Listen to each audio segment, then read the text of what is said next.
नमस्कार। आपको अगर नई नई कहानियां पसंद हैं तो प्लीज चैनल को सब्सक्राइब करें और घंटी का बेल आइकन दबाएं। महाराजा चंद्रगुप्त का दरबार लगा हुआ था। सभी सभासद अपनी अपनी जगह पर विराजमान थे। महामंत्री चाणक्य दरबार की कार्यवाही कर रहे थे। महाराजा चंद्रगुप्त को खिलौनों का बहुत शौक था। उन्हें हर रोज एक नया खिलौना चाहिए था। आज भी महाराज के पूछने पर कि क्या नया है, पता चला कि एक सौदागर आया है और कुछ नए खिलौने लाया है। सौदागर का ये दावा है कि महाराज या किसी ने भी आज तक ऐसे खिलौने न कभी देखे हैं और न कभी देखेंगे। सुनकर महाराज ने सौदागर को बुलाने की आज्ञा दी। सौदागर आया और प्रणाम करने के बाद अपनी पिटारी में से 3 पुतले निकालकर महाराज के सामने रख दिए और कहा कि अन्नदाता, ये तीनों पुतले अपने आप में बहुत विशेष है। देखने में भले ही एक जैसे लगते हैं मगर वास्तव में बहुत निराले हैं। पहले पुतले का मूल्य 1 लाख मोहरे है,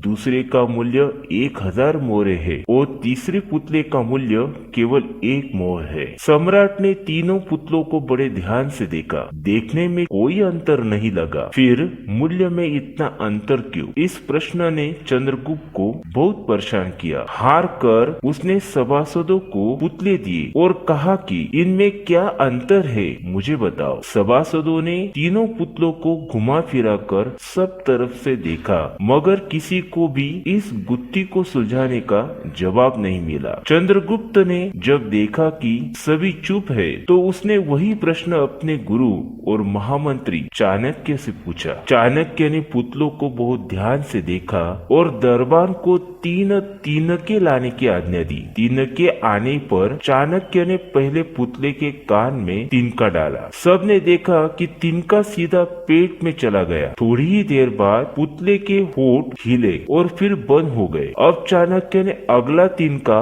दूसरे पुतले के कान में डाला। इस बार सबने देखा कि तिनका दूसरे कान से बाहर आ गया और पुतला जो का त्यों रहा। ये देखकर सभी की उत्सुकता बढ़ी जा रही थी कि आगे क्या होगा। अब चाणक्य ने तिनका तीसरे पुतले के कान में डाला। सबने देखा कि तिनका पुतले के मुंह से बाहर आ गया है और पुतले का मुंह एकदम खुल गया। पुतला बराबर हिल रहा है जैसे कुछ कहना चाहता हो। चंद्रगुप्त के पूछने पर कि ये सब क्या है और इन पुतलों का मूल्य अलग अलग क्यों है, चाणक्य ने उत्तर दिया, राजन, चरित्रवान सदा सुनी सुनाई बातों को अपने तक ही रखते हैं और उनकी पुष्टि करने के बाद ही अपना मुंह खोलते हैं। यही उनकी महानता है। पहले पुतले से हमें यही ज्ञान मिलता है और यही कारण है कि इस पुतले का मूल्य 1 लाख मोहरे है। कुछ लोग सदा अपने में ही मग्न रहते हैं, हर बात को अनसुना कर देते हैं। उन्हें अपनी वाहवाह की कोई इच्छा नहीं होती। ऐसे लोग कभी किसी को हानि नहीं पहुंचाते। दूसरे पुतले से